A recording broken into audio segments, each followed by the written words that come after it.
آپ خوشبو بند نہ کرو، خوشبو جاری رہے، کیونکہ آپ کا کام خوشبو دینا ہے۔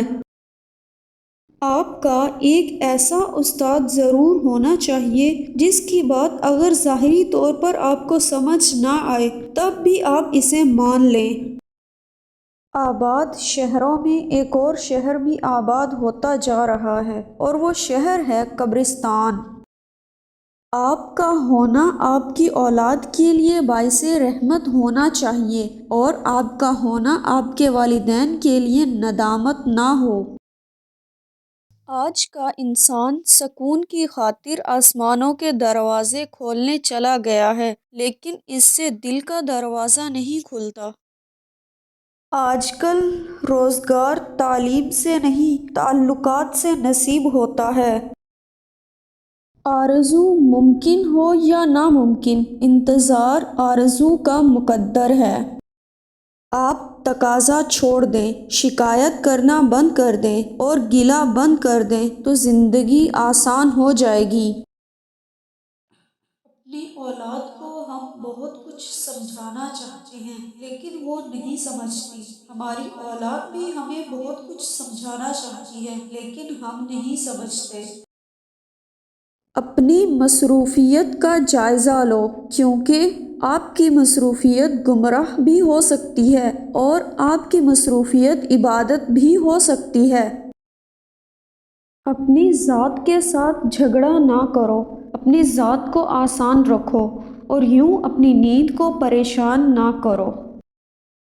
اپنی نظروں کا خیال رکھو، آپ کی نظر سے نہ کوئی انسان گر جائے اور نہ آپ کسی انسان کی نظر سے گر جاؤ۔ اتنا پھیلو کہ سمٹنا مشکل نہ ہو، اتنا حاصل کرو کہ چھوڑتے وقت تکلیف نہ ہو۔ اگر آپ انصاف کی سیٹ پر بیٹھے ہیں تو اپنے بیگانے کا فرق ذہن سے نکال دیں۔ اگر آپ زندگی میں موت کا مقام حاصل کر لیں تو جنت حاصل ہو جائے گی۔ اگر آپ کے اندر شوق پیدا ہو گیا تو آپ ضرور اپنی منزل سے واصل ہوں گے۔ اگر آپ کے ماں باپ نے آپ کی خواہش کو روند ڈالا ہے تو بھی آپ ان کا کہنا مانو۔ اگر آپ اپنے یقین کو حالات کی زد سے بچا لیں گے تو پھر آپ قائم ہو جائیں گے۔ اگر اللہ آپ کو اپنا تعلق دے دے اور پیسہ نہ دے تو پھر آپ کیا کہیں گے؟ اگر انسان کو یہاں سے رخصت ہونا یاد رہے تو وہ بہت ساری تکلیفوں سے بچ جائے گا۔ اگر اینٹوں میں ربط نہ ہو تو دیوار کو اپنے ہی بوجھ سے گرنے کا اندیشہ لاحق ہو جائے گا۔ اگر تم راستہ جاننے والے ہو تو جو گمراہ ہے وہ تمہاری ذمہ داری بن چکا ہے۔ اگر جوانی حدود اور حفاظت میں رہے تو بڑھاپا فاصلے پر ہی رہتا ہے۔ اگر دنیا کی رونقوں میں میرے ہونے اور نہ ہونے سے کوئی فرق نہیں پڑتا تو مجھے رونقوں سے کیا حاصل؟ اگر کہیں شک بھی ہو جائے کہ یہ شخص اللہ کے قریب ہے تو اس کے قریب ہو جاؤ۔ اگر ہم لوگ اپنی زندگی کے فیصلوں کو حکم مان لیں تو پھر کوئی گلہ نہیں رہے گا۔ اللہ کے قریب کر دینے والا غم دور کر دینے والی خوشیوں سے بددرجہ بہتر ہے۔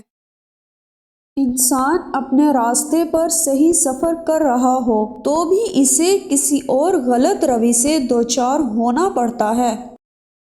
انسان زندہ ہونے کے باوجود زندگی کو نہیں سمجھ سکتا، وہ مرے بغیر موت کو کیسے سمجھ سکتا ہے؟ اہل ظاہر اور اہل باطن دراصل اسی ظاہر دنیا کا باطنی شعور ہے۔ تکلیف یا مشکل اس وقت آتی ہے جب انسان اپنے آپ کو بیان شدہ راستے سے ہٹا کے کسی اور راستے پر گامزن کر دے۔ ویڈیو پسند آئے تو اسے شیئر کریں، لائک کریں اور چینل کو سبسکرائب کریں۔